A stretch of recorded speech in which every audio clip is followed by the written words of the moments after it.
అందరికీ నమస్కారం అండి. వేదిక మీద ఉన్న గురువుగారికి పాదాభివందనాలు, అలాగే పెద్దలకి నమస్కారం, అలాగే వేదిక ముందున్న పెద్దలందరికీ కూడా నమస్కారం, పిల్లలందరికీ కూడా శుభ సాయంత్రం. ఈరోజు హిందూ సమ్మేళనం పేరుతోటి ఇంతమంది హిందువులని కలుసుకునే అవకాశం కల్పించిన ఇక్కడి కమిటీకి మనస్ఫూర్తిగా ధన్యవాదాలు తెలియజేస్తున్నాను.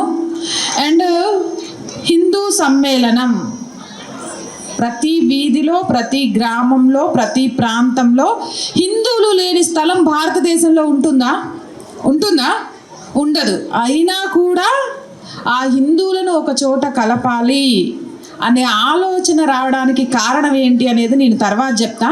కానీ ఆ ఆలోచనకు శ్రీకారం చుట్టింది మాత్రం రాష్ట్రీయ స్వయం సేవక్ సంఘ్. అలాంటి ఆలోచనలకు శ్రీకారం చుట్టిన రాష్ట్రీయ స్వయం సేవక్ సంఘ్కి మనందరి తరపున అభినందనలు చప్పట్ల ద్వారా తెలియజేద్దాం. ఎందుకు అనంటే 100 సంవత్సరాల పుట్టినరోజు అయిపోతే చాలా పెద్దగా సెలబ్రేట్ చేసుకుంటూ నేను అది సాధించా, నేను ఇది సాధించా, నేను ఇది చేశా, నేను అది చేశా, నేను పదవులు ఆశించలేదు, నేను దేశం కోసం చేశా అని మైకులు ఊదరగొట్టుకుంటూ ఉపన్యాసాలు ఇచ్చే అనేక సంస్థలుంటే ఈరోజు 100 సంవత్సరాలలో నేను చేసింది ఏమీ లేదు, ఇంకా భరతమాతకు రుణపడి ఉన్నాం, ఇంకా భరతమాత రుణం తీర్చాలంటే మేము ఇంకా ప్రయాణం చేస్తూనే ఉండాలి, ఇంకా అనేక కార్యక్రమాలు చేస్తూనే ఉండాలి, ఇంకా ప్రజలను సంఘటితం చేస్తూనే ఉండాలనే ఆలోచన చాలా గొప్ప ఆలోచన. 100లో 1 ఒక్కరికి ఉంటుంది ఆలోచన.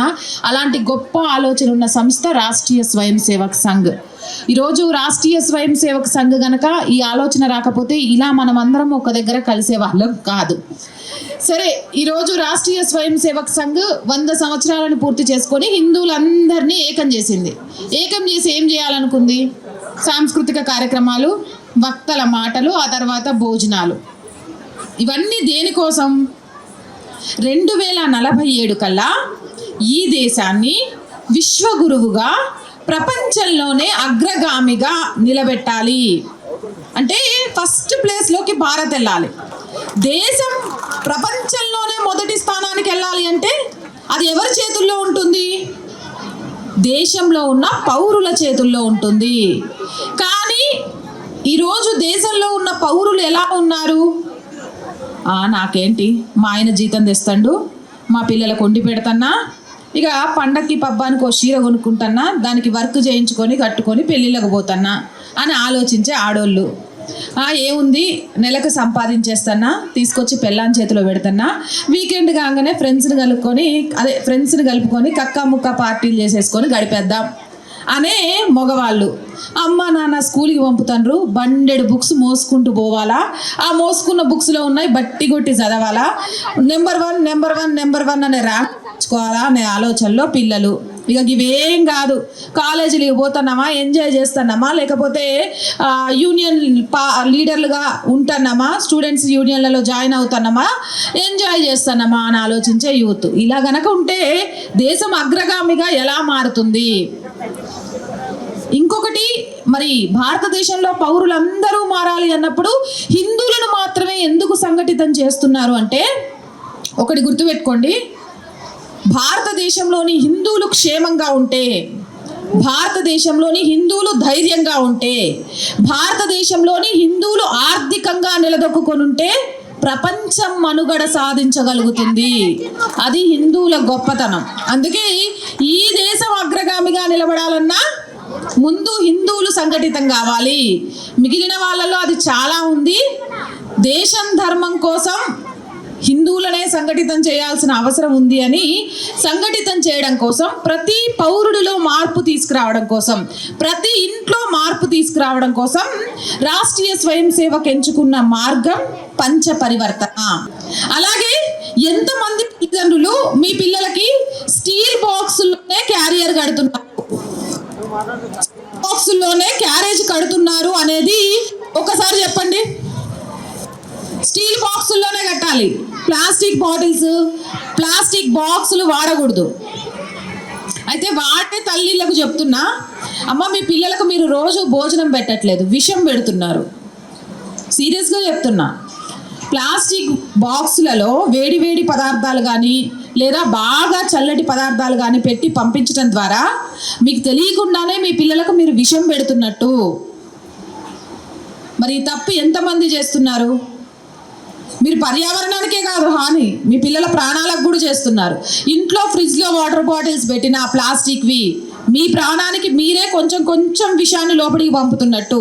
లేదా వేడి వేడి ఆహార పదార్థాలని డైనింగ్ టేబుల్ మీద సర్దడానికి, లేకపోతే కూరల బాక్సుల్లో తీయడానికి, అన్నం తీయడానికి వాడుతున్నా మీకు మీరే స్లో పాయిజన్ మీ బాడీలోకి పంపిస్తున్నట్టు.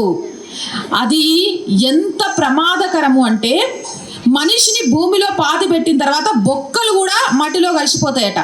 కానీ ప్లాస్టిక్ అనేది అస్సలు మట్టిలో కలవదు. దీన్ని మనం బయటపడేయడం వల్ల జీవులు, అనేక జీవులు అంటే ఆవులు కావచ్చు, గేదెలు కావచ్చు, కుక్కలు కావచ్చు, ఇంకొకటి రోడ్ల మీద నివసించే జీవులు, వాటిలో ఏదో ఉంది అనుకొని ఆ కవర్స్ని అటు ఇటు చేస్తూ అవి తింటూ వాటికి ప్రాణహాని కూడా జరుగుతోంది. మనకు తెలియకుండానే కొన్ని జీవాల ప్రాణం కూడా మనం తీస్తున్నాం. ఈ లోకంలో మనుషులు ఒక్కళ్ళు బ్రతుకుతే పర్యావరణం ఉండదు, ప్రపంచం ఉండదు, విశ్వం ఉండదు. మిగిలిన జంతువులు కూడా బ్రతకాలి, పక్షులు బ్రతకాలి. అవన్నీ బ్రతకాలి అంటే ప్లాస్టిక్ వాడకాన్ని తగ్గించాలి. నెంబర్ 2, నీటిని వృధా చేయకూడదు. వాషింగ్ మిషన్స్, అలాగే water filter, electronic water filter వచ్చిన తర్వాత వేస్ట్ అయిపోయే వాటర్ అంతా ఇంత కాదు, నేను చెప్పాల్సిన అవసరం లేదు. ఇక షవర్ స్నానాలు వచ్చినాక అయితే అది ఇప్పి మొదలు పెట్టినామంటే ఎప్పుడు బయటకు వస్తామో కూడా తెలియదు. ఇదంతా రేపటి మన పిల్లల భవిష్యత్తును మనం నాశనం చేస్తూ ఈరోజు వాడుకుంటున్నట్టు. రేపటికి వాళ్ళకు ఉండాల్సిన వనరుల్ని ఈరోజే మనం వాటిని నాశనం చేసేస్తున్నట్టు. కాబట్టి నీటి వాడకాన్ని అదుపులో ఉంచుకోండి. బియ్యం కడిగిన నీళ్ళు కావచ్చు, లేకపోతే వాషింగ్ మిషన్ నుంచి వచ్చే నీళ్ళు కావచ్చు, లేదా వాటర్ ఫిల్టర్ ద్వారా వచ్చే నీళ్ళు కావచ్చు, చెట్ల వైపు మళ్లించండి. లేదా ఒక గుంట తీసి భూమిలోకి ఇంకిపోయేలాగా చేయండి. అంతేగాని వృధాగా కాలువల్లో రోడ్ల మీదకి వెళ్తూ ఆ రోడ్ల మీదకి కాలువలోకి వెళ్ళి అక్కడ నిల్వుండి మళ్ళీ దానికి దోమలు వచ్చి మళ్ళీ దాని ద్వారా జ్వరాలు వచ్చి వీటన్నిటికీ కారణం కాకండి. అలాగే ఆహారాన్ని వృధా చేయకండి. అన్నం పరబ్రహ్మ స్వరూపం. మనకెంత కావాలో అంతే వండుకోవాలి, ఎంత తినాలో అంతే తినాలి. ఉన్నాయి కదా అని ఎక్కువ వండడం, లేని రోజు తక్కువ వండుకోవడం చేయకండి. అస్సలు ఆహారాన్ని మాత్రం వృధా చేయకండి. అన్నం విలువ అది దొరకని వాళ్ళ దగ్గరికి వెళ్ళి అడిగితే తెలుస్తుంది. అలాగే జంతువులకు, పక్షులకు సంబంధించి ఇది ఎండాకాలం కాబట్టి బకెట్లలో, అలాగే చిన్న చిన్న డొప్పల్లో నీళ్లు బయట పెట్టండి. అవి పక్షులకు ఉపయోగపడవచ్చు, జంతువులకు ఉపయోగపడవచ్చు. ఎందుకంటే ఆ వన్యప్రాణుల్ని కూడా కాపాడుకుంటేనే పర్యావరణం రక్షించబడుతుంది. సో ఇవన్నీ మీకు తెలిసినా మనం చెయ్యని పనులు, తెలిసినా కూడా అశ్రద్ధ వహించే పనులు. మనందరం ఇలా అశ్రద్ధగా ఉన్న విషయం రాష్ట్రీయ స్వయం సేవక సంఘ్కి తెలుసు కాబట్టి మళ్ళీ ఒకసారి మనందరికీ వెన్ను తట్టి గుర్తు చేస్తోంది, పర్యావరణాన్ని కాపాడుకోండి. అది దేశం కోసమో ప్రపంచం కోసమో కాదు, మీ కోసం, మీ పిల్లల కోసం. ఈ రోజు నుంచి పర్యావరణాన్ని కాపాడుకుంటారా? మరి గట్టిగా ప్లాస్టిక్ వాడకాన్ని, పక్షుల కోసం నీళ్లను, ఆహారాన్ని, నీతిని. Very good. మీరు చెప్పకుండా వీళ్ళు చెప్తే చాలు, ఎందుకంటే వీళ్ళే రేపటి భారతదేశ భవిష్యత్తు. ఓకే, ఇక ఇప్పుడు రెండవది, నా ఇంటి కదా, మీ ఇంటి కదా, మనందరి ఇంటి కదా, కుటుంబం కదా. ఇక్కడ కూర్చున్న మగవాళ్ళకు ఒక ప్రశ్న. అన్నా, మీరు మీ భార్యల వైపు తిరగకుండా మీ భార్యల చేతులకు వేసుకున్న గాజుల రంగు చెప్పగలుగుతారా? ఎందుకంటే మీకు పొద్దున భోజనం పెట్టుంటారు, మధ్యాహ్నం భోజనం పెట్టుంటారు, ఇక్కడికి వచ్చేటప్పుడు మీకు టీ కాఫీ కూడా ఇచ్చుంటారు, అదే చేత్తో ఇస్తారు. మీ భార్య చేతి గాజుల రంగు చెప్పగలుగుతారా? పోనీ గాజులు అంటే కష్టం అనుకుందాం, ఇటువైపు అందరూ ఎమ్మటే ఇటు తిప్పేసిండ్రు ఫేస్లు. కనీసం మీ భార్య కట్టుకున్న చీర రంగు చెప్పగలుగుతారా మీరు? రోజు మీకోసం వండి వార్చి మీ బట్టలు ఉతికి మీకు సేవ చేస్తూ తనను తాను మర్చిపోతుంది భార్య. కానీ మీకు మీ భార్య కట్టుకున్న చీర తెలియదు, మీ భార్య వేసుకునే గాజులు తెలియదు, అసలు మీ భార్య ఇష్టాలేంటో తెలియదు. 3 ముళ్ళేసుకొని ఇంటికి తీసుకొచ్చినాం. దాని బాధ్యత వండి పెట్టడం, పిల్లల్ని సాకడం, తీసుకొచ్చి ఇచ్చిన డబ్బులతో ఇల్లు నడిపేయడం. ఇదే కదా మీ ఉద్దేశం? సరే, కనీసం రోజులో ఒక 5-10 నిమిషాలు నా భార్యతో మాట్లాడుకుంటూ కూర్చుంటా నేననే మగవాళ్ళు ఎంతమంది ఉన్నారు? తిప్పి కొడితే 10 మంది కూడా లేరు. ఇప్పుడు చేతులు లేపిన వాళ్ళని కూడా వాళ్ళ భార్యను లేపడిగితే అసలు విషయాలు చెప్పేస్తారు. సరే, కాసేపు భర్తల సంగతి అట్లా పెడదాం. మీరు చెప్పండి, ఇప్పుడు మీ భర్తల పర్సులో ఎన్ని డబ్బులు ఉన్నాయో ఎంతమంది భార్యలకు తెలుసు? మీ భర్తల పర్సులో ఎన్ని డబ్బులు ఉన్నాయనేది ఎంతమంది భార్యలకు తెలుసు? పోనీ మీ ఇల్లు నడపడం కోసమో, వ్యాపారం కోసమో, చదువుల కోసమో, భవిష్యత్తు కోసమో ఎంత అప్పు చేసి ఉంటాడు మీ భర్త అనేది ఎంతమంది భార్యలకు తెలుసు?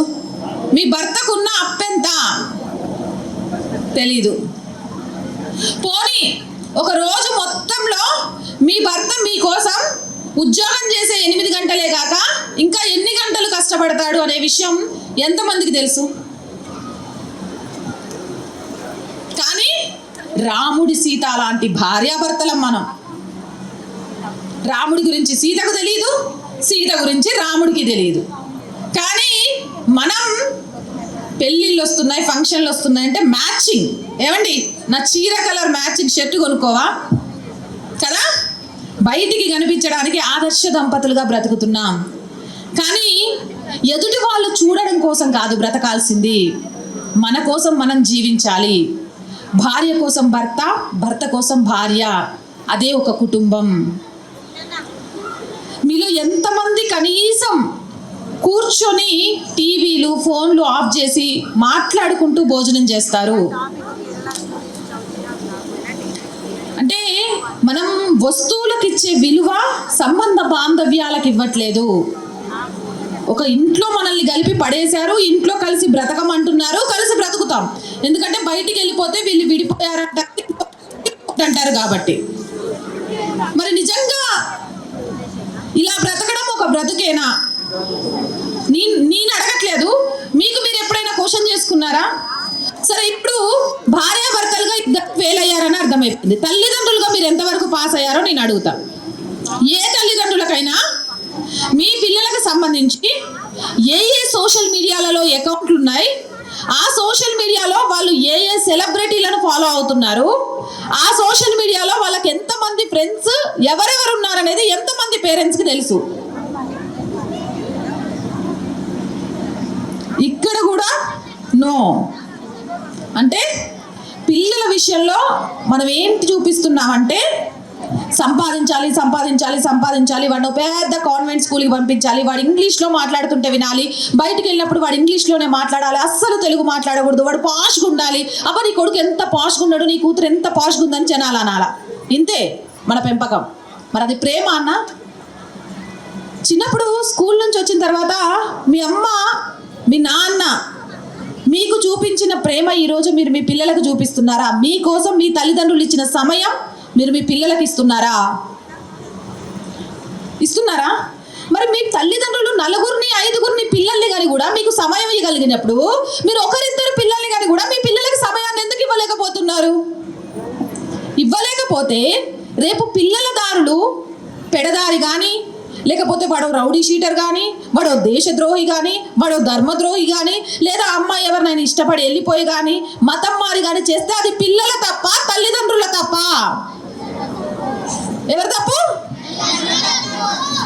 పిల్లలు చెప్తున్నారు, వాళ్ళకి అర్థమైపోయింది. సో అన్న, ఒకటి చెప్తున్నా, మీరు ఎంత సంపాదించినా, కోట్లు సంపాదించినోడికైనా పూరి గుడిసెలో పచ్చడి మెతుకులు తిరిగేటోడైనా 6 అడుగుల జాగా, అది ఇవాళ మనల్ని తగలబెడితే 3 రోజులు బొక్కలేరంగానే మళ్ళీ రోజు ఇంకొకరిని తగలబెట్టేస్తారు. అంటే మనల్ని పాతి పెట్టడానికి, మన సమాధి కట్టించుకోవడానికి కూడా జాగాలు లేవు. మనం ఎన్ని కోట్లు సంపాదించినా, కానీ మనం నేర్పించిన విలువలు, మనం నేర్పించిన సంస్కృతి, మనం నేర్పించిన సాంప్రదాయం మన పిల్లల ద్వారా ముందు తరాలకు సనాతన హైందవ ధర్మం ఉన్నంత వరకు నిలిచి ఉంటుంది. కాబట్టి మనం ఈరోజు సంపాదించాల్సింది పైసలు కాదు, ప్రేమ, ఆప్యాయతలు, పిల్లల కోసం సమయం, వాళ్ళ ఇష్టాలు ఏంటో తెలుసుకోండి, వాళ్ళ కష్టాలు ఏంటో తెలుసుకోండి, వాళ్ళకి ఏదంటే ఇష్టమో తెలుసుకోండి, ఏదంటే ఇష్టం కాదో తెలుసుకోండి. వాళ్ళ ముందు భార్యాభర్తలుగా కనీసం నాన్న కష్టాన్ని అమ్మ అడుగుతోంది, అమ్మ అలసటను నాన్న తెలుసుకుంటున్నాడు, ఇదా భార్యాభర్తల అనుబంధం అంటే? దీనికోసం పెళ్లి చేసుకోవాలా, పెళ్లి చేసుకుంటే జీవితం ఇలా ఉంటుందా అని ఒక ఆలోచన కూడా రావాలి. ఎందుకంటే నేటి పిల్లలు పెళ్లిళ్ళకి ఇష్టపడట్లేదు, లివింగ్ లైఫ్ కోరుకుంటున్నారు. 26-27 ఏళ్ళు వచ్చినా కూడా మమ్మీ ఇంకా టైం ఉంది పెళ్లికి అంటున్నారు. వాళ్ళు 30 ఏళ్లలో ఒక్కలను గంటం కూడా కష్టమైపోయింది. అలానే ఉంటే హిందూ సమాజం ఇంకెక్కడి నుంచి ఉంటుంది? కాబట్టి కుటుంబంలో బ్రతకకండి. ఈ రోజు నుంచి మీరు బ్రతకకండి, కుటుంబంలో జీవించండి. ప్రేమ ఆప్యాయలతోటి ఒకరి కోసం ఒకరు సమయం ఇచ్చుకుంటూ జీవించండి. అలాంటి కుటుంబమే నిజంగా ఈ దేశానికి మేలు చేస్తుంది, ఈ ధర్మానికి మేలు చేస్తుంది. అన్నిటికంటే మీరు ముఖ్యంగా గుర్తుపెట్టుకోవాల్సిన మరొక విషయం, మీ పిల్లల్ని మీ అత్తమామల దగ్గర, మీ అమ్మ నాన్నల దగ్గర పెంచండి. అంటే అమ్మమ్మ తాతయ్య, నాన్నమ్మ తాతయ్యలతో ఒక ఉమ్మడి కుటుంబంగా పెంచండి. వాళ్ళు పిల్లల మీద చూపించే ప్రేమ మీ వల్ల కాదు కదా, ఎవ్వరి వల్ల కాదు. అసలు కంటే వడ్డీ ముద్దు అని వాళ్ళ మీద చూపించే గారాబం, వాళ్ళ కోసం కేటాయించే సమయం, వాళ్ళ కోసం వాళ్ళు ఆలోచించే తీరు ఇంకెవ్వరితో వల్ల కాదు. ఇంట్లో పెద్దవాళ్ళుంటే ఆ కుటుంబంలో ఎలాంటి గొడవలు ఉండవు. ఎందుకు అనంటే ఇద్దరి మధ్య గొడవ రాగానే దాన్ని సర్దుబాటు చేస్తారు. అలాగే ఎక్కడో తేడా వస్తోంది అనిపించగానే వాళ్ళకు తెలిసి దాన్ని సరి చేస్తారు. కాబట్టి ఉమ్మడి కుటుంబంగా బ్రతకండి. సెలవులు వస్తే మీ సొంతూరు తీసుకెళ్ళండి, మీ ఇంటి దేవుడి దగ్గరికి తీసుకెళ్ళండి. ఆ ఇంటి దేవుడు ఎందుకు అయ్యాడనే విషయాన్ని పిల్లలకు చెప్పండి. మీ ఊరి యొక్క ప్రాముఖ్యత ఏంటనేది పిల్లలకు చెప్పండి. అత్తమ్మ, మామయ్య, పిన్ని, బాబాయ్, అరే వాళ్ళు మనతో మాట్లాడరా, మన ఇంటికి వస్తాడా రాడా అనవసరం. మనమే ఒక అడుగేద్దాం మన కుటుంబాన్ని పెంచుకోవడం కోసం, మన కుటుంబాన్ని తుంచకుండా ఉంచడం కోసం. ఒకసారి మనం పోతే రెండోసారి రాడా, రాకపోని రెండోసారి పోదాం, మూడోసారి రాడా, మూడోసారి కాకపోయినా నాలుగోసారి అయినా అనిపిస్తుంది కదా. అప్పుడు మన పిల్లలకి ఇంత పెద్ద కుటుంబం ఉంటుంది. ఇంత పెద్ద కుటుంబం ఉన్నప్పుడు ఈ కుటుంబంలో నుంచి ఎవరు మన పిల్లల్ని దూరం చేస్తారు? అసలు ఆ పిల్లలకి ఎందుకు దూరంగా వెళ్ళాలనిపిస్తుంది? ఒకళ్ళు ఇద్దరు అని ఆడుకోవడానికి లేక, వాళ్ళ బాధను చెప్పుకోవడానికి లేక, మీరు టైం ఇయ్యక ఆ జీవితాలన్నీ నలిగిపోతున్నాయి. వీళ్ళకు సమయం ఇచ్చి సరైన దారిలో పెడితే మిమ్మల్ని, ఈ దేశాన్ని కూడా భద్రంగా కాపాడతారు. కాబట్టి వీళ్ళ కోసం మారండి. ఎప్పుడైతే కుటుంబం మారుతుందో సమాజం మారుతుంది, వ్యవస్థ మారుతుంది. కాబట్టే రాష్ట్రీయ స్వయం సేవక్ సంఘ్ పంచపరివర్తనలో కుటుంబ ప్రబోధం ద్వారా కుటుంబాలలో మార్పులు తీసుకురావడానికి, యాంత్రిక జీవితాలను పక్కన పెట్టి ప్రేమ ఆప్యాయలతో ఒక బంధాలను ఏర్పరచడానికి ప్రయత్నం చేస్తుంది. ఇక కుటుంబం తర్వాత మారాల్సింది సమాజం. మీరేంటో మీకు అర్థం కాదేమో. మీరెవరు? మడపతి. మీరేమ్మా? లింగాయత్. మీరెవరు? లింగాయత్. నేనెవరో తెలుసా? అంటే ఇది రావాల్సింది. నేనెవరు అంటే నేను ఒక హిందువుని అని చెప్పాలి. నేను లింగాయత్ని కాదు, నేను బ్రాహ్మణ కాదు, నేను రెడ్డి కాదు, నేను కమ్మ కాదు, నేను పైసున్నోన్ని కాదు, నేను పైస లేనోన్ని కాదు. నేను ఒక హిందువును, భారతదేశ పౌరుడిని. ఇవి చెప్పాలి. ఇలాంటి సామాజిక అసమానతలు లేని ఒక సమాజాన్ని నిర్మించాలి. గడప లోపల కులం. ఈ గడప లోపలైనా కులం ఎందుకు అనంటే వర్ణం.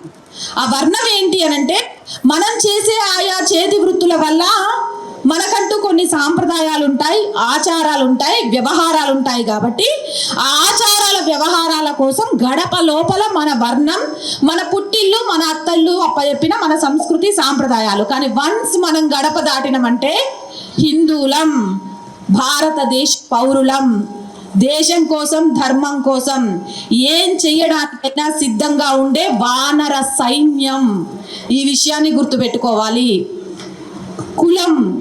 కులం లేనే లేదు. బ్రిటిష్ వాడు అంటించిన చిచ్చుని రాజకీయ నాయకులు వాళ్ళ ఓటు బ్యాంకు కోసం నీళ్లు పోసి ఒక మహావృక్షంగా మారిస్తే ఆ వృక్షం కింద మనం కొట్టుకుంటూ ఎవరికి వారే యమునా తీరి అన్నట్టుగా బ్రతుకుతుంటే మన కళ్ళ ముందే మన జీవితాలను, మన భవిష్యత్తును, మన ఆలయాలను, మన ధర్మాన్ని ధ్వంసం చేసేస్తున్నారు.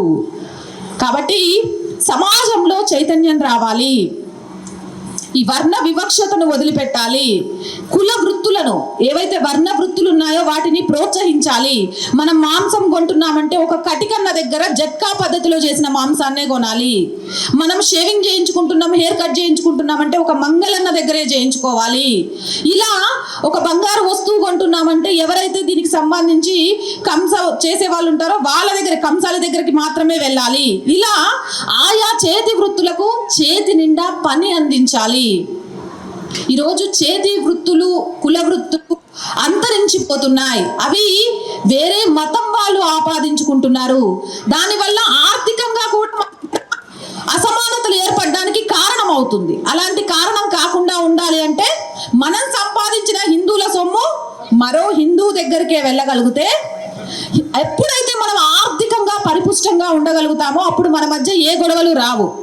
ఆర్థికంగా లేకపోబట్టే గొడవలు వస్తాయి.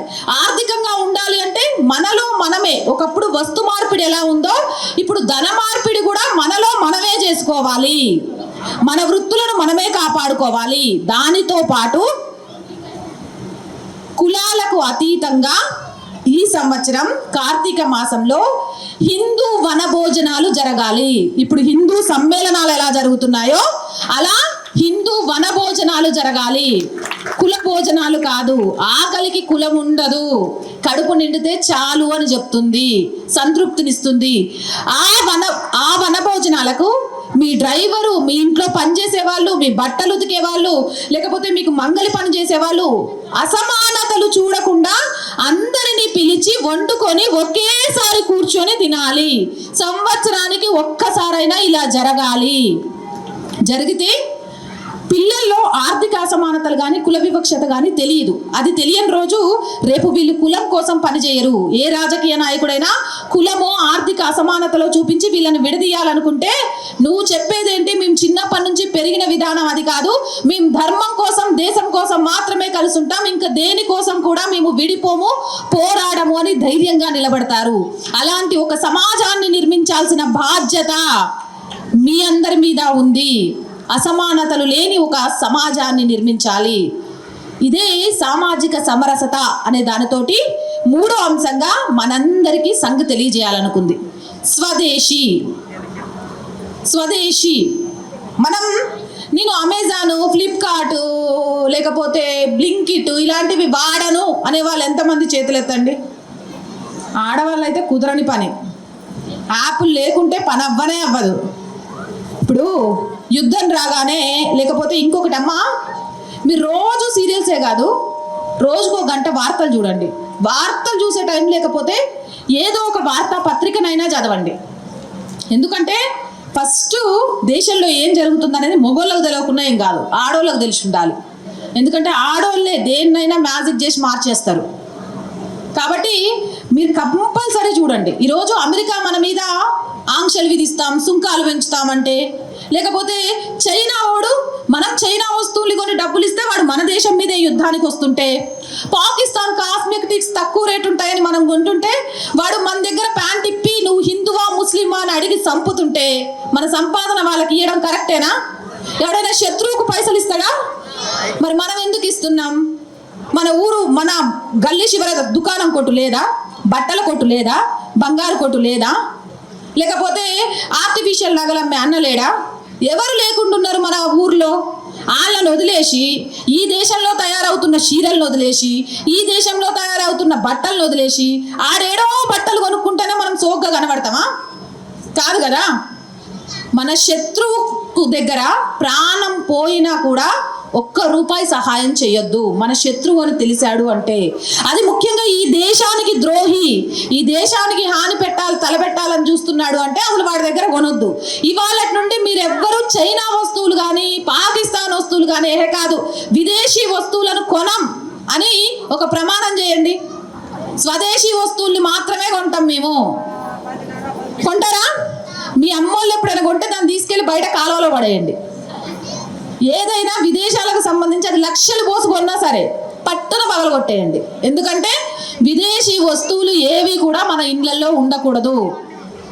మన రూపాయి మన దేశంలో బిజినెస్ చేయాలనుకునే వాళ్ళు, మన దేశంలో ఆర్థికంగా ఎదగాలనుకునే వాళ్ళకు మాత్రమే ఉపయోగించాలి. అలాగే మన భోజనాన్ని పిల్లలకి అలవాటు చేయాలి. పిజ్జాలు, బర్గర్లు, మ్యాగీలు, పాస్తాలు, ఇంకేముంటాయి ఇలాంటివి చాలా చెప్తున్నారు. చైనా మంచూరియాలు, అవో ఫ్రెంచ్ ఫ్రైస్, ఫ్రెంచ్ నుంచి వచ్చిన ఫ్రైస్, నూడిల్స్, ఇవన్నీ వద్దు. ఎందుకు అనంటే ఇవన్నీ మనవి కాదు. మీకు అది తెలుసా? ఒకప్పుడు 14 సంవత్సరాలు వస్తే ఆడపిల్ల పెద్ద మనిషి అయ్యేది. ఈరోజు 10 సంవత్సరాలకి ఒక అమ్మాయి పెద్దదవుతుంది. కారణం ఏంటో తెలుసా? మీరు పెట్టే ఇవన్నీ పిల్లలకు తెలుస్తున్నాయి. అయినా వాళ్ళు అవుతారా? వాళ్ళు చేయమంటారు, వీళ్ళు తినరా? ఎంత మంచి పిల్లలు ఇక్కడ ఉన్నారు. అంటే అమ్మా నాన్నే మంచి లేరు, వాళ్ళు తినరు కానీ మీరు చేసి పెడతారు, మీరు హోటళ్ళలోకి తీసుకుపోతారు. Okay, very good. ఒక అమ్మ ఉంది ఇక్కడ, అసలు అలాంటి వండి పెట్టండి. ప్రతి తల్లి అలానే మారాలి. ఇడ్లీలు, దోశలు, పెసరట్టు ఉప్మాలు, ఎంత మంచి మంచి రుచులు ఉన్నాయి. అసలు పెసరట్టు ఉప్మాలో అల్లం పచ్చడితో తింటే ఇంకా దానికి మించిన రుచి ఏముంటుంది చెప్పండి? అంత మంచి మంచి రుచులు ఉన్నాయన్నమాట మన దగ్గర.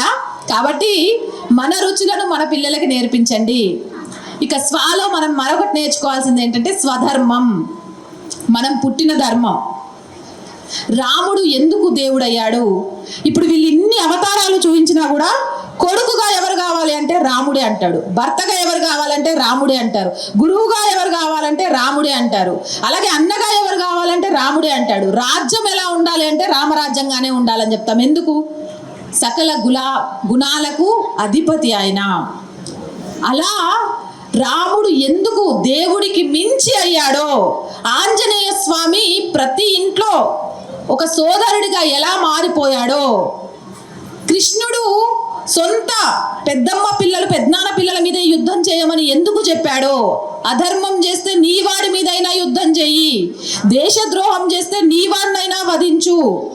శ్రీకృష్ణుడు ఒక విషయం చెప్తాడట అర్జునుడికి, ధర్మం కోసం చేసే యుద్ధం ఏదైనా సరే, యుద్ధం అనేది మన వల్ల రావద్దు. అంటే ఎదుటివాడి ఎంత చేసినా మనం ఓపికగా పరీక్షగా ఉండాల్సిందే. మనల్ని ఎంత పరీక్ష పెట్టినా మనం పరీక్షగా ఉండాల్సిందే ధర్మాన్ని కాపాడుకోవడానికి. కానీ ఇక పరీక్ష కుదరదు, యుద్ధమే చేయాలి, తప్పదు అనే పరిస్థితి వస్తే మొదటి బాణం మనమే విసరాలి, శత్రు గుండెలు జీర్చుకుంటూ వెళ్ళిపోయేలాగా. అలాంటి ధర్మాన్ని పిల్లలకు బోధించండి. వీళ్ళు అనవసరంగా ఎవరితో గొడవ పెట్టుకోవద్దు. కానీ వీళ్ళ జోలికంటూ అనవసరంగా ఎవడైనా వచ్చాడే అనుకో, మమ్మీ డాడీ అని ఏడ్చుకుంటూ ఇంటికి రావడం కాదు, అక్కడే వాళ్ళకు సమాధానం చెప్పే విధంగా పిల్లల్ని పెంచండి. అలాంటి రామాయణ, మహాభారత, భగవద్గీతలను పిల్లలకు నేర్పించండి. స్వాలో మీకు అందరికీ అర్థమైపోయింది కదా. ఇంకొకటి కుటుంబ బాధ్యతలు తెలుసుకున్నాం, సమాజంలో మన బాధ్యతలు తెలుసుకున్నాం. కానీ భారత పౌరుడిగా మన బాధ్యతలు, నేను తడి చెత్త పొడి చెత్త వేరు వేరు చేసి మున్సిపాలిటీ వాళ్ళకి ఇస్తాను అనే ఆడవాళ్ళు ఎంతమంది? ఎమ్మటే పక్కకు తిరిగి ముచ్చట్లు పెట్టుకుంటారు. ఎందుకంటే మనం చెయ్యం. ఇంకా కొంతమంది ఆడవాళ్ళు ఎట్లుంటారు తెలుసా మా సిటీలో, మున్సిపాలిటీకి 100 రూపాయలు ఇచ్చేది నెల వచ్చేసరికి అందరు నిద్రపోయినరా అని ఆ కవర్లు తీసుకుపోయి అర్ధరాత్రి సందు శివర్ వేసి వచ్చేటోళ్ళు మస్తు మంది ఉంటారు. అందులో మీరు కూడా కొంతమంది ఉండే ఉంటారు. చెత్త ఎక్కువైందంటే తీసుకెళ్ళి గల్లి శివర పడేసి వచ్చేటోళ్ళు. అది తప్పు. మనకు తెలుసు మన బాధ్యత తడి చెత్త పొడి చెత్త చేయాలి, మున్సిపాలిటీ వాడికి వేయాలి. ఎందుకంటే దాన్ని రీసైక్లింగ్ చేస్తారు, దానివల్ల కాలుష్యం కాకుండా ఆపుతారు, భూమిని కాపాడడానికి ఉపయోగపడుతుందని. హెల్మెట్ పెట్టుకునే ప్రయాణం చేయాలని చాలా మందికి తెలుసు. కానీ ఎంతమంది హెల్మెట్ పెట్టుకునే ప్రయాణం చేస్తారు? ముగ్గురు డ్రైవింగ్ చేయకూడదని తెలుసు బండి మీద, కానీ 2 పిల్లల్ని ఎక్కించుకుంటాం, భార్యను ఎక్కించుకుంటాం, భర్త, నలుగురం కలిసిపోతాం. పోయేటప్పుడు కనీసం వెనకున్న వాళ్ళకైనా హెల్మెట్ సిగ్నల్స్ పాటిస్తామా? రెడ్ సిగ్నల్ పడినా ఆగం. మళ్ళీ పైగా ఎప్పుడైనా పొరపాటున ట్రాఫిక్ జామ్ అయితే భారతదేశం శుద్ధదండగబ్బా. అమెరికాలో చూడు లైన్లో పోతారు, గట్ల పోకపోతే వాళ్ళని అస్సలు ఊరుకోరు. మన దగ్గర అట్లాంటి చట్టాలు రావాలబ్బా అని నీతులు చెప్తాం, కానీ మనం ఆ బాధ్యతనే పాటించాం. Seat belt పెట్టుకుంటామా? పెట్టుకోము. కొన్ని పెద్దవాళ్ళను అంటే తెలుసో తెలియకో తాకితే క్షమాపణ చెప్పాలి అని కాళ్ళకు, లేదా గర్భవతులను చూడగానే మన సీటు వాళ్ళకి ఇవ్వాలని, రోడ్డు దాటలేని పరిస్థితిలో ఉన్న వాళ్ళను రోడ్డు దాటించాలని, హెల్మెట్లు పెట్టుకోవాలని, సీటు బెల్ట్ పెట్టుకోవాలని, ఇవన్నీ కూడా మన బాధ్యతలు. ముఖ్యంగా ఓటు వేయడం మర్చిపోకూడదు. ఓటు అనేది అతి పెద్ద బాధ్యత. ఒక 5 సంవత్సరాలు మనల్ని పరిపాలించే ఒక నాయకుడిని ఎన్నుకోవడానికి రాజ్యాంగం మనకిచ్చిన హక్కు అయితే దాన్ని బాధ్యతాయుతంగా నెరవేర్చడం మన బాధ్యత. మగవాళ్ళకి చెప్తున్నా అండి, తాగి డ్రైవింగ్ చేయడం కరెక్టేనా? పిల్లలు చెప్తున్నారు, తాగి డ్రైవింగ్ చేయడం కరెక్టేనా? మరి తాగి ఓటు వేయడం కరెక్టేనా? ఎన్నికలు వచ్చినప్పుడు మీ నాన్నలేవో, మీ తాతలో, మీ బాబాయ్లో తాగి ఓటేయడానికి పోతా అన్నారనుకోండి, అక్కడ పోలింగ్ బూత్లో చెప్పండి మా నాన్న తాగొచ్చిండు అని. సరేనా? నిజమన్నా, తాగి డ్రైవింగ్ చేయడం మీ కుటుంబానికే ప్రమాదం, కానీ తాగి ఓటేయడం మీ నియోజకవర్గానికి ప్రమాదం, ఈ దేశానికి ప్రమాదం. ఆ విషయాన్ని గుర్తుపెట్టుకోండి. అమూల్యమైన ఓటుని నోటు కోసమో, తాగుడు కోసమో, బిర్యానీ కోసమో అమ్మేయకండి. అమ్ముడు పోయి బానిసలుగా బ్రతకండి. మనం రాజులం. మనల్ని సేవ చేయడానికి ఒక సేవకుణ్ణి మనం ఎన్నుకోవాలి. మనం ఏం చేస్తున్నామంటే మనం బానిసలుగా మారి మనల్ని పాలించడానికి ఒక వ్యాపారవేత్తను ఎన్నుకుంటున్నాం. మనం 2 కోట్లు ఖర్చు పెట్టాం ఎన్నికలకు, 5 కోట్లు ఎలా సంపాదించుకోవాలనే ఆలోచనే తప్ప నా నియోజకవర్గంలోని ప్రజలకు సేవ చేయాలని నాయకులు ఆలోచించకపోవడానికి కారణం మనమే. సో మనం బాధ్యతాయుతంగా దేశం కోసం మార్చుకోవాల్సిన ఫస్ట్ బాధ్యత, నోటు తీసుకోకుండా, మందు తాగకుండా, బిర్యానీ ప్యాకెట్కి అమ్ముడు పోకుండా నిజాయితీగా ఓటు వేయడం. దీంతో పాటు ఇంకొక 2 అంశాలను పంచపరివర్తనకు సంబంధించి చెప్పా, కానీ ఒక 2 విషయాలు మాత్రం చెప్పాలి అనుకుంటున్నాను. దానికోసం ఇంకొక 5 నిమిషాలన్నా, తప్పుగా అనుకోకండి సమయం.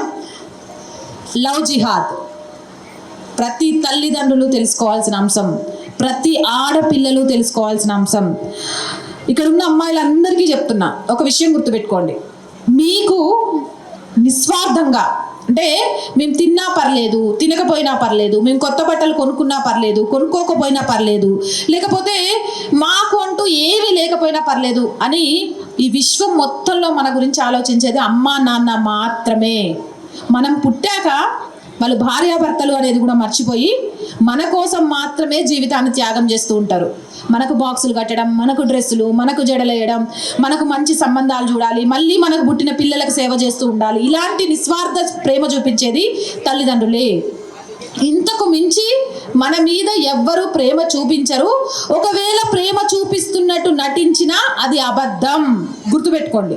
ఎవరైనా మీకు అనవసరంగా చాక్లెట్స్ పదే పదే కొనిస్తున్నా, లేకపోతే మీకు అనవసరంగా సినిమాలకు తీసుకెళ్తా అని చెప్పినా, లేకపోతే మీకు అనవసరంగా ఏదైనా ఆశ చూపిస్తున్నా, వాళ్ళు రేపు మీ నుంచి ఏదో దొంగలించడానికే, అంతే తప్ప మీ మీద ప్రేమతో కాదు. అలాంటి వాళ్ళు మీ జీవితంలో ఎవరైనా తారసపడితే ఎమ్మటే మీ అమ్మా నాన్నలకు చెప్పండి.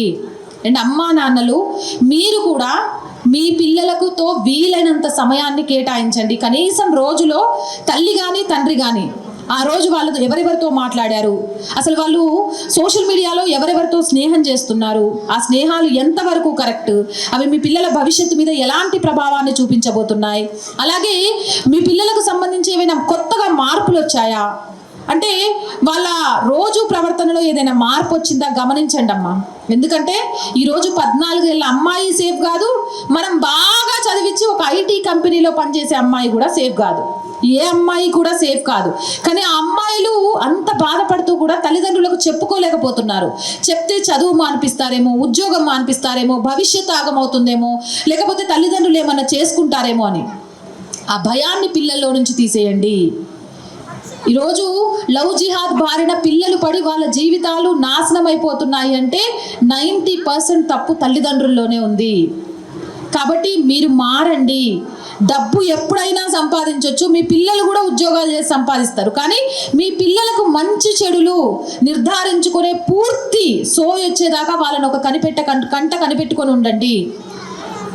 ఎవడో మీ అమ్మాయితో తప్పుగానే ప్రవర్తించాడు, తెలుసో తెలియకో ఆ తప్పు జరిగింది, ఆ బిడ్డ మీతో చెప్పుకోవాలంటే భయపడకూడదు. తెలుసో తెలియకో తప్పు జరిగింది, నన్ను మా అమ్మా నాన్న కాకపోతే ఎవరు అర్థం చేసుకుంటారు అనే విధంగా ఉండాలి. నువ్వు తప్పు చేసినావు, నువ్వు అలాంటి దానివి, నువ్వు ఇలాంటి దానివి అంటే ఏం చేయాలో అర్థం కాక ప్రాణాలు తీసేసుకుంటున్నారు అమ్మాయిలు. అపురూపంగా మనం పెంచింది పోవడానికి కాదు కదా ఆ ప్రాణాలు, లేకపోతే ఎవరి చేతిలోనో నలిగిపోవడానికి కాదు కదా. అండ్ ఆడపిల్లలు మగపిల్లలు అందరికీ అన్ని రకాల విద్యలు నేర్పించండి. అన్ని రకాల విద్యలు, లాగి లంపకాయ కొట్టడం రావాలి, తల వంచి నమస్కారం చేయడం రావాలి. అన్ని రకాలుగా మీ పిల్లల్ని తయారు చేయండి. లేకపోతే భవిష్యత్తులో సనాతన హైందవ ధర్మాన్ని దెబ్బతీయడం చేతగాని మూర్ఖులు వెధవలు మన అమ్మాయిల మీద కళ్ళేసిండ్రు. ఎందుకు అంటే అబ్బాయి కన్వర్ట్ అయినా అవ్వకపోయినా పెద్ద నష్టం లేదు. ఎందుకంటే అబ్బాయి ఒక్కడే, వాడు చనిపోతే వాళ్ళ యొక్క వంశం అంతరించిపోతుంది. కానీ అమ్మాయి ఆ వంశంలో ఉన్నదనుకోండి, ఆమె పిల్లల్ని కంటూ కంటూ కంటూ కంటూ వంశాన్ని హైందవ ధర్మాన్ని వృద్ధి చేసుకుంటూ ముందుకెళ్తుంది. కాబట్టి అమ్మాయిని కన్వర్ట్ చేసేసామనుకోండి, అమ్మాయిని మతం మార్చేసామనుకోండి, ఇక్కడ పిల్లలు ఆగిపోతారు. అక్కడ 1, 2 కాదు, డజన్ల కొద్దిగా అంటనే ఉంటారు. వాళ్ళకి ఏమీ లేదు, ఫ్రీ పీసులు మన ప్రభుత్వం చాలా ఇస్తోంది కాబట్టి కనేస్తారు. అలా మన హైందవ ధర్మం మీద దాడి చేయడానికి కొన్ని వేల సంవత్సరాల నుంచి ప్రయత్నం చేసి సాధ్యపడక ఏం చెయ్యాలి అనే ఆలోచనతోటి చివరగా అమ్మాయిల్ని టార్గెట్ చేశారు. ఎంతమంది యుక్త వయసులో ఉన్న అమ్మాయిలు ఉన్నారు, ఎంతమంది పిల్లలు ఉన్నారు, ఎంతమంది పెళ్ళైన ఆడవాళ్ళు భార్యాభర్తల గొడవలతోటి అసంతృప్తిగా ఉన్నారు. ఈ లిస్టు మనకు తెలియకపోవచ్చు కానీ వాళ్ళకు తెలుసు. వాళ్ళందరూ వాళ్ళ టార్గెటే. ఆ టార్గెట్ నుంచి మనం బయటపడాలి అంటే మనం అప్రమత్తంగా ఉండాలి, మన పిల్లల్ని అప్రమత్తంగా ఉంచాలి. మొన్నటికి మొన్న 19 ఏళ్ల పోరగాళ్ళు 3 కలిసి 180 మంది అమ్మాయిల వీడియోలు తీసిండ్రు. ఆ 180 వీడియోలను పెట్టుకొని ఆ అమ్మాయిలతో చేయించకూడని తప్పులన్నీ చేపించారు. అయినా ఆ అమ్మాయిలు తల్లిదండ్రులకు చెప్పుకోలేక మానసికంగా నలిగిపోయారు. ఒక పెద్ద కంపెనీలో బీటెక్లు ఎంటెక్లు చదివి వెళ్ళి ఉద్యోగం చేసుకుంటూ నువ్వు బుర్కా వేసుకోవాలి, నువ్వు హిజాబ్ వేసుకోవాలి, నువ్వు కల్మా చదవాలి అంటే ఇంటికి వచ్చి చదువుతుంటే తల్లికి దిమ్మ తిరిగిపోయింది. నువ్వేందే, నువ్వు పుట్టింది ఏంది, నువ్వు చూసేది ఏంటంటే అన్ని రోజులు ఆ అమ్మాయి పడ్డ ఒక వెద ఆ రోజు ఆ తల్లిదండ్రులకు తెలవడం ద్వారా టీసీఎస్లో జరిగిన అతి పెద్ద విషయం బయటకు వచ్చింది. ఇది ఒక టీసీఎస్ఏ కాదండి, చాలా చోట్ల జరుగుతోంది. కొన్ని మనకు తెలుస్తున్నాయి, కొన్ని మనకు తెలియట్లేదు. కాబట్టి మనం జాగ్రత్తగా ఉండాలి. ఏంటి ఇలాంటి ప్రమాదం మన ఇంటికి కాదు, మన పక్కింటి ఆడపిల్లకు వచ్చిన ఆడోళ్ళంతా కూడా శక్తి స్వరూపాలుగా ఆ అమ్మాయికి అండగా నిలబడాలి. ఈరోజు ఇంత పెద్ద ఛత్రపతి శివాజీ మహారాజ్ విగ్రహాన్ని పెట్టుకొని హైందవ సమాజం అనగానే ఆయనకు నీరాజనం పలుకుతున్నామంటే అది ఆయన గొప్పతనం కాదు, ఆయనను పెంచిన జిజియాబాయి గొప్పతనం, ఆ జిజియాబాయి ఆదర్శం. అలా ప్రతి తల్లి జిజియాబాయే కావాలి. ఎక్కడ ధర్మానికి నష్టం వాటిల్లుతుందన్నా, ఎక్కడ ఆడకూతురికి అండ కావాలన్నా ముందు వెళ్ళి నిలబడు. ప్రాణాలు ఉంటాయా, ప్రాణాలు పోతాయా తర్వాత. కానీ ఈ దేశం కోసం, ఈ ధర్మం కోసం నువ్వు ప్రాణం ఇచ్చావు అంటే నీకంటే గొప్ప వీరుడు, వీర వనిత లేదు అనే విషయాన్ని పిల్లలకు నేర్పించండి. జిహాదీ బారి నుంచి పిల్లల్ని కాపాడండి, జిహాదీ బారి నుంచి ఆలయాలను కాపాడండి, జిహాదీ బారి నుంచి గోవులను కాపాడండి. ఒకప్పుడు ఇంటి లోపలుండే గోవులు ఈరోజు రోడ్ల మీద చెత్తా చెదారం తింటుంటే, రోడ్డు మీద చెత్తా చెదారం తినే కుక్కలు బెడ్రూమ్లో మన మధ్యలో పడుకుంటున్నాయి. అది కాదు మన సంస్కృతి. మన సంస్కృతి ఏంటో తెలుసుకోండి. కుక్కల్ని పెంచొద్దు అని నేను చెప్పట్లేదు. కుక్కల్ని మంచం మీద తీసుకొచ్చుకొని నోట్లో ముద్దులు పెట్టుకోవడం ద్వారా రోగాలు వస్తాయని ఉంది. మీ ఆరోగ్యం కోసం, మీకోసం, ఎవరి కోసం కాదు. గోవులను రక్షించండి. 3 కోటి దేవతలు కొలువై ఉన్నారు. గోవులను, ఆడపిల్లల్ని, ఈ రెండింటిని మాత్రం చాలా చాలా చాలా పవిత్రంగా, చాలా జాగ్రత్తగా కాపాడుకోవాలి. అండ్ అమ్మాయిలు, మీరు బయటికి వెళ్ళేటప్పుడు మీ తోడు అన్నయ్యలు వస్తారు అని చెప్పగానే మీ మీద నమ్మకం లేక కాదు, అన్నయ్యనో తమ్ముడినో నాన్ననో తోడు పంపించేది. బంగారం తెలుసు కదా మీ అందరికీ. బంగారాన్ని రోడ్డు మీద ఎవరైనా పడేస్తారా? లేకపోతే రోడ్డు మీద బంగారం వెళ్ళిపోతుంటే చూస్తూ ఊరుకుంటారా? ఏం చేస్తారు? జాగ్రత్తగా పెడతారు. అండ్ బంగారం వెహికల్స్ వెళ్తుంటే బాడీ గార్డ్స్ని పెడతారు. అవునా? మీ అన్నలు, మీ నాన్నలు, మీ తమ్ముళ్ళు మీకు బాడీ గార్డ్సే. మీరు ఎందుకంటే 30-40 కేజీల బంగారాలు, మీ బంగారాన్ని కాపాడుకోవడానికి పాపం వాళ్ళు బాడీ గార్డ్స్ని అరేంజ్ చేయలేకపోతున్నారు. అది మీ మీద నమ్మకం లేక కాదు, మీ మీద ఉన్న ప్రేమతో. ఆ విషయాన్ని గమనించండి. తల్లిదండ్రులు ఏది చెప్పినా మీ మంచి కోసం అని గ్రహించండి. అండ్ మళ్ళీ మళ్ళీ మళ్ళీ చెప్తున్నానమ్మా, 2047 కల్లా ప్రపంచం భారత్ ముందు తల వంచాలి. భారత్ ప్రపంచంలోనే అగ్రగామిగా నిలబడాలి. ప్రతి భారతీయుడిగా సనాతన హైందవ ధర్మంలో పుట్టిన ఛత్రపతి శివాజీ మహారాజ్ వారసులుగా అది మన బాధ్యత. ఆ బాధ్యత కోసం మనందరం కృషి చేయాలి. నా కోసం ఒక 3 ప్రమాణాలు చేయండి. మీ అందరి చేతులు ముందుకు పెట్టండి. కానీ మాటిస్తున్నారు, నాకు కాదు, ఛత్రపతి శివాజీ మహారాజ్ ముందు ఈ మాట నిలబెట్టుకోవాలి. రోజు రాత్రిపూట గట్టిగా చెప్పాలండి, అందరి గొంతులు వినబడాలి. రోజు రాత్రిపూట కుటుంబం అంతా కలిసి టీవీలు ఆఫ్ చేసి మొబైల్ పక్కన పెట్టి ఒకరితో ఒకరం మాట్లాడుకుంటూ భోజనం చేస్తాం. అలాగే కార్తీక మాసంలో కుల వన భోజనాలను పెట్టుకోము. హిందూ వన భోజనాలు మాత్రమే నిర్వర్తిస్తాం. భారతీయ పౌరుడిగా మా బాధ్యతలు, మా కర్తవ్యాలను తూచా తప్పకుండా పాటిస్తాం. ఓటును అమ్ముకోము. పర్యావరణాన్ని పరిరక్షిస్తాం. దేశం కోసం, ధర్మం కోసం యుద్ధం చెయ్యం. చెయ్యాల్సిన పరిస్థితి వస్తే ఇంట్లో ఉన్న ప్రతి ఆయుధంతో సైనికులుగా ఈ దేశాన్ని, ధర్మాన్ని రక్షించడానికి సిద్ధంగా ఉంటాం. భారత్ మాతాకి, భారత్ మాతాకి, భారత్ మాతాకి, వందే మాతరం, వందే మాతరం, వందే మాతరం. జై శ్రీరామ్, జై శ్రీరామ్, జై శ్రీరామ్. ఈ అవకాశం ఇచ్చిన పెద్దలందరికీ మనస్ఫూర్తిగా ధన్యవాదాలండి.